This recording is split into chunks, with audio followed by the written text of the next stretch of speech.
ఈ కార్యక్రమానికి విచ్చేసినందుకు మీ అందరికీ సాదర స్వాగతం పలుకుతూ 1986 సంవత్సరంలో ప్రారంభించిన తన్మయీ క్రియేటివ్ సాంస్కృతిక సంస్థ అప్పటి నుంచి నిరాటంకంగా నిర్విరామంగా కార్యక్రమాలు నిర్వహిస్తున్నాము.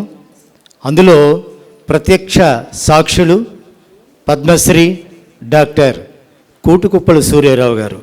వారు మా కార్యక్రమాలతో అప్పటి నుంచి మమేకమై ఉన్నారు. బప్పీ లహరి అనే ఒక విశ్వవిఖ్యాత సంగీత దర్శకులు, వారిని విశాఖపట్నాన్ని తీసుకుని వచ్చి మెగా కార్యక్రమం నిర్వహించాము. ఆ కార్యక్రమం ఒక చిన్న కార్యక్రమం, నిర్విరామంగా ఎక్కువగా సంప్రదాయ సిద్ధమైనటువంటి సంక్రాంతి, దసరా, దీపావళి ఇలాంటి కార్యక్రమాలు ఎన్నింటినో నిర్వహిస్తూ పిల్లలకి పాటల పోటీలు, చనిపోయిన దివంగత కులశేఖర్ సినీ రచయిత తన్మయీ క్రియేటివ్స్ ఉగాది పురస్కారాల కార్యక్రమంలో నిర్వహించిన ఉగాది కవితల పోటీలో మొదటి బహుమతి విజేత. ఆ రోజుల్లో సినీ ప్రఖ్యాత గాయనిమణి మాలవిక తన్మయీ క్రియేటివ్స్ నిర్వహించిన 1 తులా గోల్డ్ ప్రైజ్ ఉమ్మడి తెలుగు రాష్ట్రాల సినీ సంగీత పోటీల్లో మొదటి ప్రైజు విజేత. ఇలాంటి వాళ్ళు అనేక మంది ఈ తన్మయీ క్రియేటివ్స్ చరిత్రలో ఉన్నారు. అలాగే విశాఖపట్నంలో కళాకారులకు కొదవలేదు. అలాంటి కొదవలేని విశాఖ రంగంలో ఏఐ టెక్నాలజీతో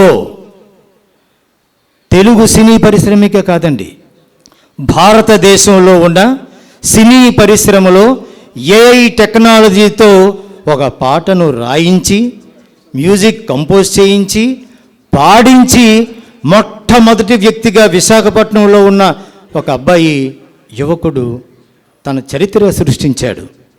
ఆ అబ్బాయి లియోనైన్ విఎఫ్ఎక్స్ సినీ స్టూడియో అధినేత శ్రీ సునీల్ చరణ్ గారు. ఈ సునీల్ చరణ్ లాంటి వాళ్ళు విశాఖపట్నంలో ఎందరో ఉన్నారు. ఏ టెక్నాలజీని విశ్వవ్యాప్తంగా అందరికీ పరిచయం చేస్తున్న చాలామందిలో మొట్టమొదటి వ్యక్తిగా సునీల్ చరణ్ ఉన్నారు. వీరు విశాఖపట్నం వాసి కావడం మనందరికీ గర్వకారణం. ఇలాంటి వారికి ఈరోజు మనం షార్ట్ ఫిల్మ్ మేకర్గా మన మేడం గారిని ఆహ్వానించుకున్నాం. వారు షార్ట్ ఫిల్మ్ త్వరలో ఆవిష్కారం కాబోతుంది. ఆ వివరాలన్నీ మనం త్వరలో తెలుసుకుందాము. వారు కూడా సునీల్ చరణ్కి ఎంతో ప్రోత్సాహిస్తున్నారు. మేడం గారికి మీ అందరి తరపున ధన్యవాదాలు తెలియజేస్తూ, thank you Sunil ji, please